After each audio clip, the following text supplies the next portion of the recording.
Calling all detectives. Shadowing people is one of the hardest jobs a detective ever gets. And I once had a case where the shadower was shadowed. That is the situation on this page from my casebook. The casebook of Jerry Browning, private detective. Some people have the idea that a private detective like me, Jerry Browning, makes a lot of easy money. Believe me, they don't know the half of it. When Cobina Starrett walked into the hat store on Lake Boulevard, I had to hang around outside without creating the impression that I was A, a detective, B, a masher, C, a pickpocket. About half an hour later... I've been watching you. You're making drawings of our latest imports. I mumbled something to the store manager about waiting for my wife. He showed me what he thought of that by beckoning to the cop who was directing traffic at the corner. I fled as the cop started toward us. I hurried past the hat store in time to see Cobina Starrett leaving by a rear door. But as I ran around the block... All right now. I've got you. Leave off struggling before I give you a taste of the billy. It was the cop who'd run the other way to meet me. Officer, I'm Jerry Browning, private detective.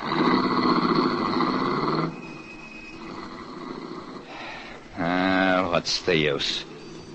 The cop let go of me but held his club ready. What's that you said? Never mind. My subject just drove off in that cab. A woman I was shadowing got away from me when a cop mistook me for a loiterer. I took a cab to the office of my client, Wadsworth Henley. Acting on Henley's orders, I'd been following Cobina Starrett for 10 days, during which time she'd done nothing more exciting than shop at a few dozen stores and spend long hours at her beauty parlor. Henley sat at his desk and gnawed his knuckles while I delivered my rehearsed story. So it's my conclusion, Mr. Henley, that your suspicions of Miss Starrett are completely unfounded. Henley got up from his desk and walked over to me. Browning, I'll tell you what I think of your report. Henley stood over me. Browning, I had a phone call from Cobina Starrett a few minutes ago. She has just married her hairdresser. She said nothing about returning her engagement ring. I got up slowly. I'm sorry, Mr. Henley. I guess you had a right to lose your temper. Henley frowned. No, I didn't. You tried your best. Browning, I'm well out of it. And I now realize that the one I really love is Peggy McConnell. I edged toward the door. That's fine, Mr. Henley. I hope you'll be very happy. Henley grabbed my arm. I won't make the same mistake twice, Browning. Before Peggy gets an engagement ring from me, you make sure that she loves me. Yeah? And how do you suggest I go about finding that out? You're a detective. Don't bother me with trifles. Now get going.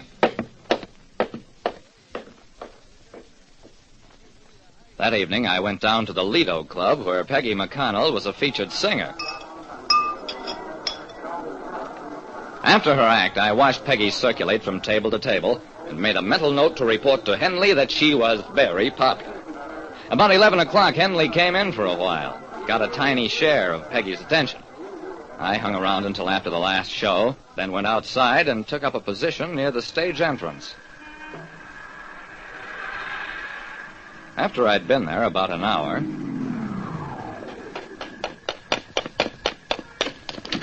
a car drove up to the stage entrance just as Peggy McConnell emerged from the club. After she got into the car, I signaled a taxi. I ran over to the cab, but as I had my hand on the doorknob... Well, if it ain't the private detective. And who are you shadowing this time? Look, I'm on a different case. Let go of my arm. Sure, and I'm only trying to be helpful. Never mind. This one got away, too. In the light of my afternoon's experience, I didn't dare report to Henley that Peggy McConnell had eluded me. Instead, I went to her home the next morning, waited outside it until she emerged.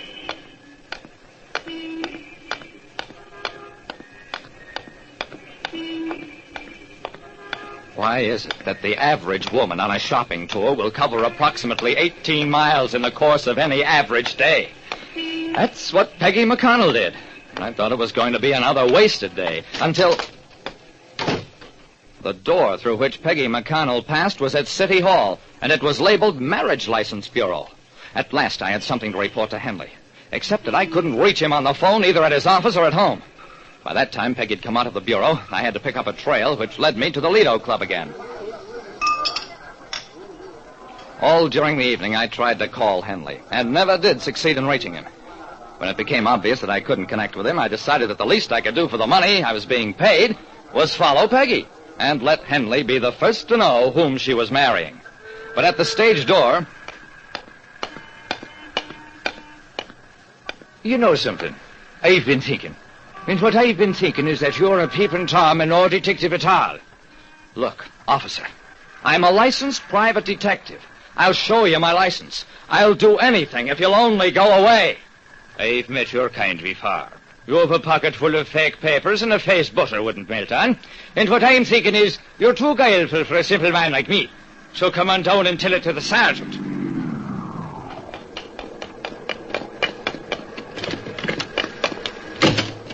I watched dully as Peggy McConnell got into the car and drove away. Then I turned to the cop. Don't you ever get a day off?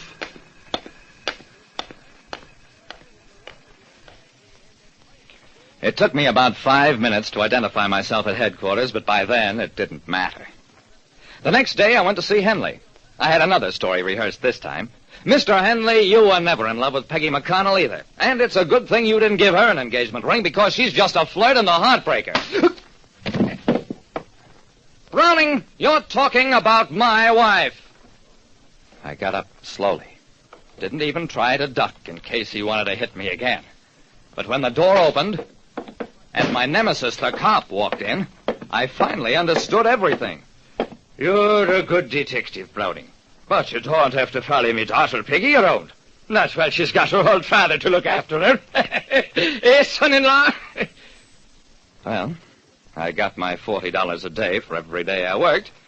But I know plenty of pugs who take a lot fewer wallops in the teeth for a lot more money than I ever make.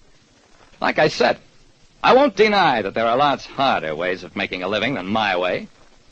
But I'm sure there must be lots that are easier. Listen next time to Calling All Detectives. Mystery drama, mystery quiz, and a chance for you to match wits with yours truly, Jerry Browning, Private Detective.